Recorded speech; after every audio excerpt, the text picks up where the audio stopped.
esto lleva a fracasar a la micro. ¿Y la micro qué es? Bueno, ¿cómo es el Milei, aquel Milei, el Milei de hoy?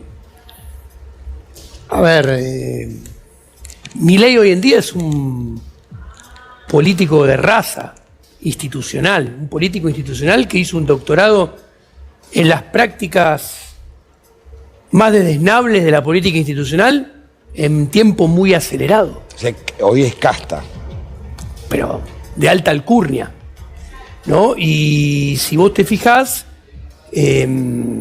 al mismo tiempo, su personalidad tiene las características para embeberse de los peores rasgos que contagia el poder político por un lado, el poder económico concentrado ligado al poder político y la plata fácil de la política institucional. Lo ves en su accionar, en su construcción política, cuyo ingrediente principal son dos. La dialéctica, o sea, plantar permanentemente blanco versus negro, Boca versus River, y en el medio a la violencia como metodología de construcción política y de poder. O sea, vos fíjate que, y esto es lo más preocupante, porque todo esto es filosofía política, todo esto es ética, y eso está por arriba de la política económica. Si Milei se ocupa de la política económica, como recién escuché que decía Fantino, no se ocupa de la política económica que cae de un paracaídas. No, la política económica que piensa, idea, construye y luego ejecuta es resultado, está debajo de ese paraguas filosófico, político y ético. Entonces es una política económica que es funcional a la construcción de poder violento, al antagonismo. ¿Y sabes cuál es el problema?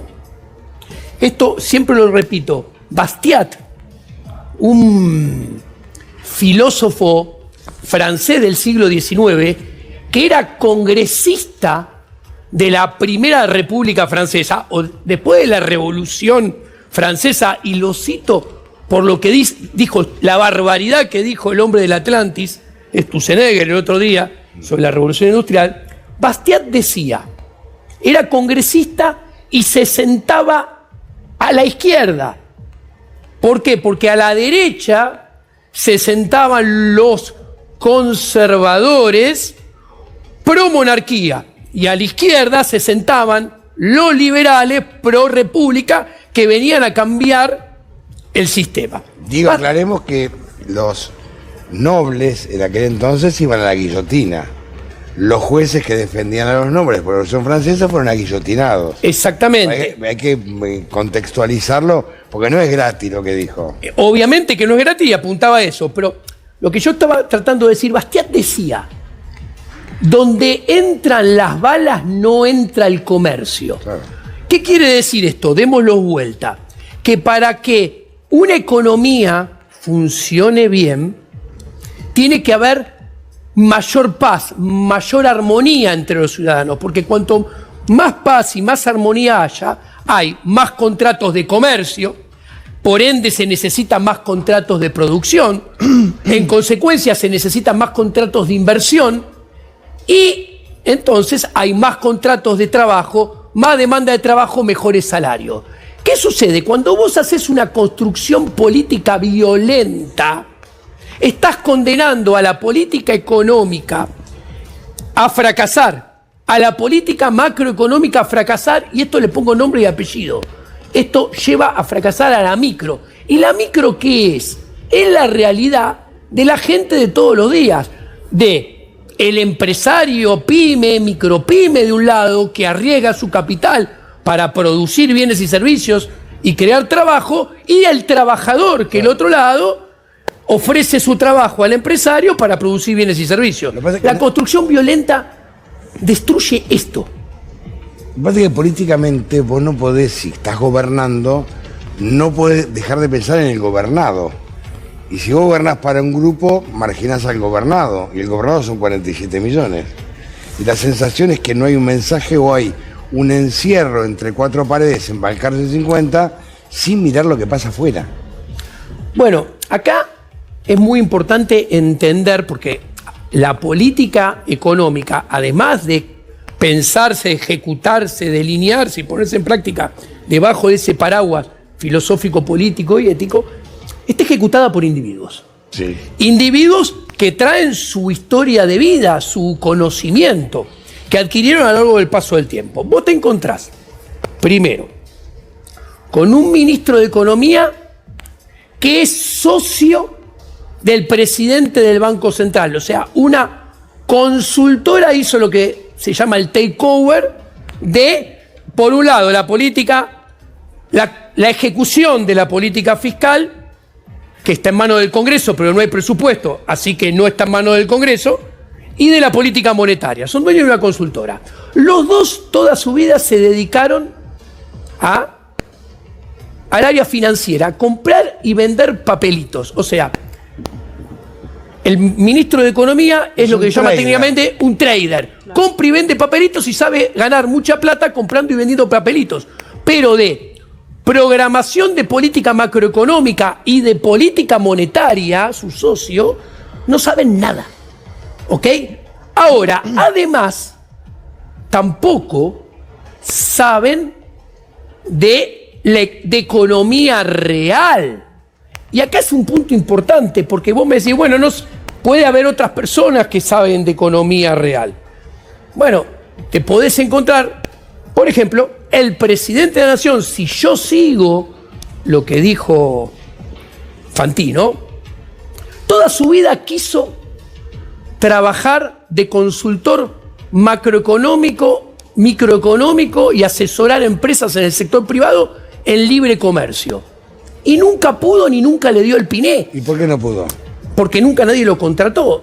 Él, ¿de qué trabajó? Él trabajaba valuando contratos en una empresa prebendaria que hace negocios con los estados a lo largo y ancho del mundo en diferentes países. ¿Cómo se evalúan los contratos de licitaciones de empresas públicas? Siempre son, para que lo entienda la gente, voy a ganar un montón, una bocha, un toco o mucho.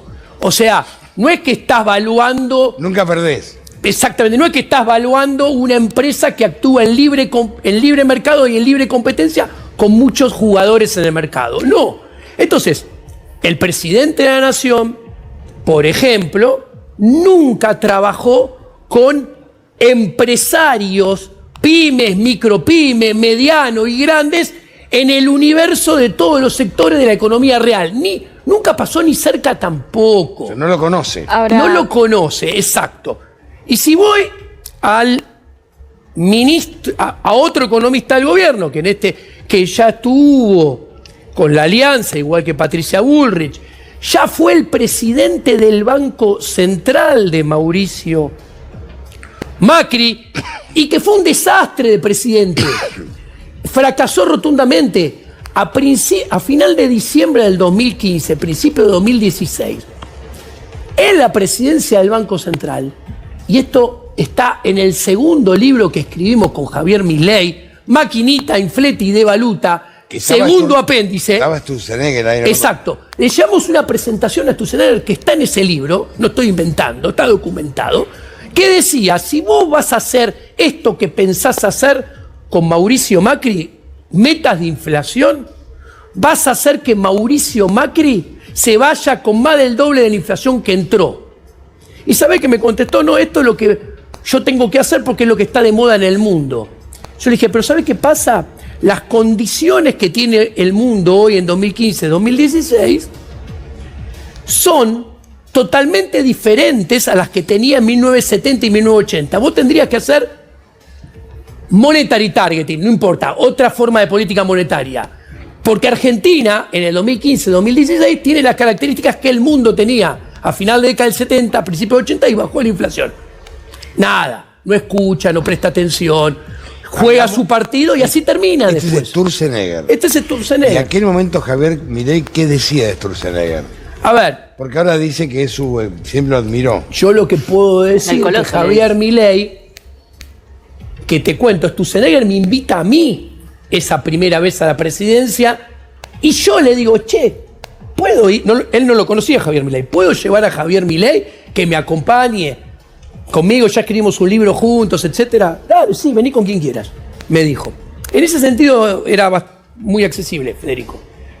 Y Javier estaba totalmente de acuerdo con la presentación que yo construí, que yo le llevé, que yo le presenté. Estaba totalmente ese día alineado conmigo y no con Federico. Por eso está en nuestro libro la presentación. A las pruebas me remito. Ahora, parece que vos decías no saben de economía real, pero de la economía financiera tampoco les está saliendo bien. De hecho, vos decías recién de Sturzenegger y el riesgo país que no lo pudieron bajar para acceder al mercado internacional de crédito, ahora están diciendo que es el riesgo Kuka, lo dijo Sturzenegger. Bueno, a ver, este es el punto que hay que comprender porque ahí se mezcla lo económico con lo político. A ver, Federico Sturzenegger es hipercasta política de siempre.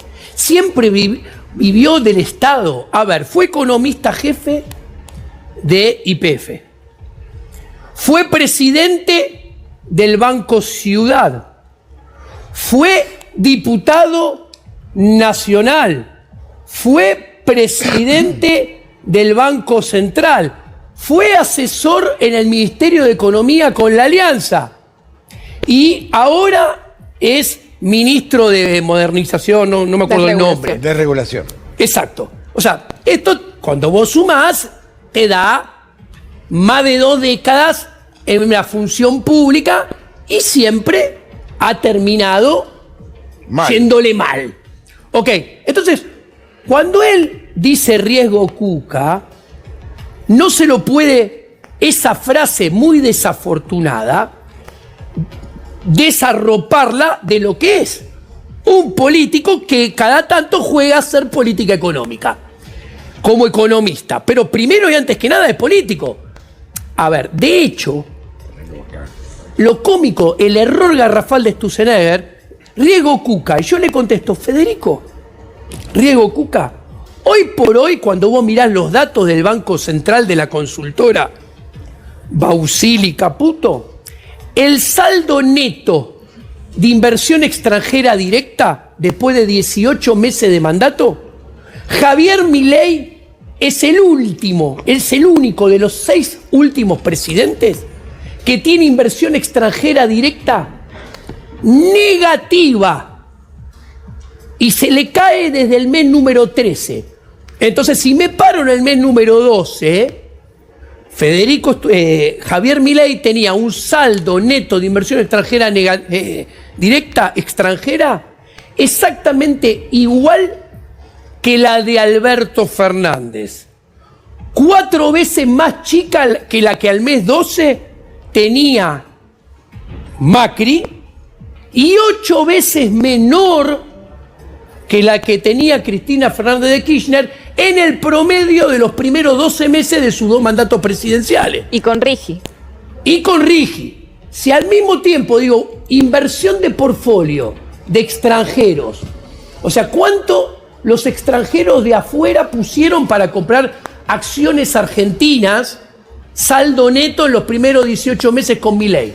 Tenés un saldo neto negativo de menos 126 millones de dólares, mientras que con Macri tenías positivo de más 3.900. Ahora, no es un problema que claramente los extranjeros con estos números muestran que no creen en el programa de Milei. El programa de Milei para ellos no tiene reputación. Sino que cuando miro toda la inversión, tanto la que no hacen los extranjeros con Milei, como ya mostré, más la que hacen los argentinos, y la mirás en términos del PBI, vos te das cuenta que Javier Milei, de los últimos 6 presidentes, es el que menos formación bruta de capital, menos inversión bruta tiene de los últimos 6 presidentes. El promedio es menos 13.7% del PBI. Menos que Alberto, menos que Macri, menos que Cristina II, menos que Cristina I, menos que Néstor Kirchner. Entonces, Federico, los números te dan la espalda. La inversión te da la espalda. La frase que decís, Riego Cuca, es una frase de campaña que no tiene pilares sólidos en la inversión. Muchas gracias por ver el video hasta el final. Si llegaste hasta acá es porque te interesa lo que está pasando en el país y no te comes el verso de los grandes medios. Este canal es un espacio de resistencia, de conciencia y de verdad. Acá vas a encontrar noticias, análisis político y actualidad contada desde el lado del pueblo. No soy neutral, estoy del lado de los que luchan, de los que sufren y de los que no tienen voz. ¿Te gustó este contenido? Te invito a que te suscribas, que dejes tu like y comentá lo que pensás. Entre todos vamos a construir un canal que no se calla y no se vende. Gracias por formar parte de La Voz del Pueblo Argentino. Nos vemos en el próximo video.